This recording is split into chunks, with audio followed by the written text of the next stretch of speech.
সন্ধ্যা বন্ধুরা, আজকে একটু বেরিয়েছিলাম বাইরে, দরকার ছিল। দেখো ভালোই ঠান্ডা পড়েছে, রাস্তাঘাট দেখো কেমন একটু কুয়াশা কুয়াশা মনে হচ্ছে। দেখো তো রাস্তা বেশি একটা ভিড় নেই, হঠাৎ করে ঠান্ডা পড়েছে।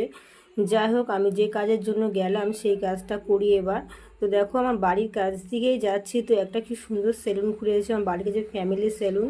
এই যে আমাকে তোমাকে দেখিয়ে দিলাম। আর এই যে মেট্রো রেল স্টেশন থেকে দেখো ওখানটায় যাব, ওখানটায় গিয়ে আমার একটা দোকানে দরকার ছিল, ওই দোকানের কাজটা করে বাড়ি ফিরবো। তো দেখো সিগন্যাল পড়ে গেছে অন্যদিকে, আমি রাস্তা পার হয়ে নিচ্ছি, পার হয়ে বাড়ির দিকে আসবো। তো বাড়ির দিকে গিয়ে একটু মুদিখানায় যাব, আর মা কী দিল দেখতে হবে, আর একটু রুটি নিয়ে নেব।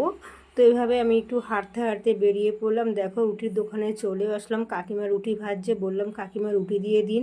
কাকা তাই রুটি দিচ্ছে। আর কাকার দোকানে কি কি পাওয়া যায় দেখিয়ে দিলাম। আর অপোজিট সাইড থেকে মুড়ি নেবো, এই দোকানটা ফাঁকা আছে, এখান থেকেই নিয়ে নেবো।